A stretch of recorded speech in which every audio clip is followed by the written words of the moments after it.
Hello, I'm Severn Suzuki, speaking for ECHO, the Environmental Children's Organization. We're a group of 12 and 13-year-olds trying to make a difference. Vanessa Setti, Morgan Geisler, Michelle Quigg, and me.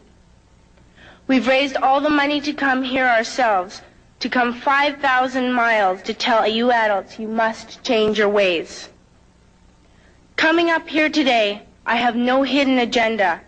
I am fighting for my future. Losing my future is not like losing an election or a few points on the stock market. I am here to speak for all generations to come. I am here to speak on behalf of the starving children around the world whose cries go unheard. I am here to speak for the countless animals dying across this planet because they have nowhere left to go.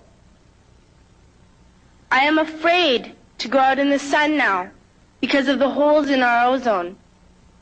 I am afraid to breathe the air because I don't know what chemicals are in it. I used to go fishing in Vancouver, my home, with my dad, until just a few years ago we found the fish full of cancers.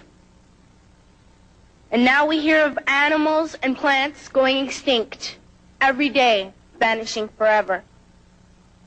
In my life, I have dreamt of seeing the great herds of wild animals, jungles and rainforests full of birds and butterflies. But now I wonder if they will even exist for my children to see. Did you have to worry of these things when you were my age? All this is happening before our eyes, and yet we act as if we have all the time we want and all the solutions. I'm only a child, and I don't have all the solutions. I want you to realize, neither do you. You don't know how to fix the holes in our ozone layer. You don't know how to bring the salmon back up in a dead stream. You don't know how to bring back an animal now extinct. And you can't bring back the forest that once grew where there is now a desert. If you don't know how to fix it, please stop breaking it. Here, you may be delegates of your government, business people, organizers, reporters, or politicians, but really, your mothers and fathers, sisters and brothers, aunts and uncles, and all of you are someone's child. I'm only a child, yet I know we are all part of a family, 5 billion strong. In fact, 30 million species strong. And borders and governments will never change that. I'm only a child, yet I know we are all in this together and should act as one single world towards one single goal. In my anger, I am not blind, and in my fear, I am not afraid of telling the world how I feel. In my country, we make so much waste. We buy and throw away, buy and throw away, buy and throw away, and yet northern countries will not share with the needy. Even when we have more than enough, we are afraid to share. We are afraid to let go of some of our wealth. In Canada, we live the privileged life, with plenty of food, water, and shelter. We have watches, bicycles, computers, and television sets. The list could go on for 2 days. 2 days ago, here in Brazil, we were shocked when we spent time with some children living on the streets. This is what one child told us. I wish I was rich. And if I were, I would give all the street children food, clothes, medicines, shelter, and love and affection. If a child on the streets who has nothing is willing to share, why are we who have everything still so greedy?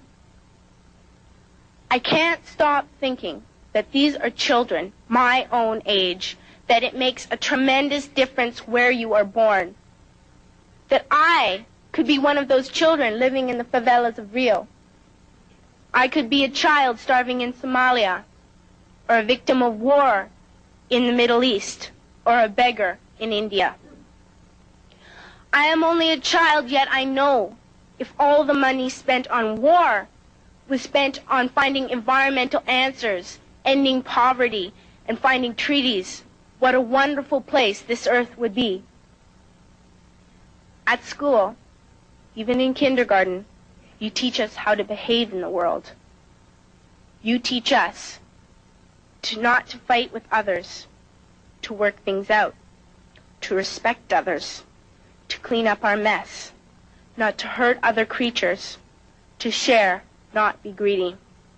Then why do you go out and do the things you tell us not to do? Do not forget why you are attending these conferences, who you're doing this for. We are your own children. You are deciding what kind of a world we are growing up in. Parents should be able to comfort their children by saying, everything's going to be all right. It's not the end of the world, and we're doing the best we can.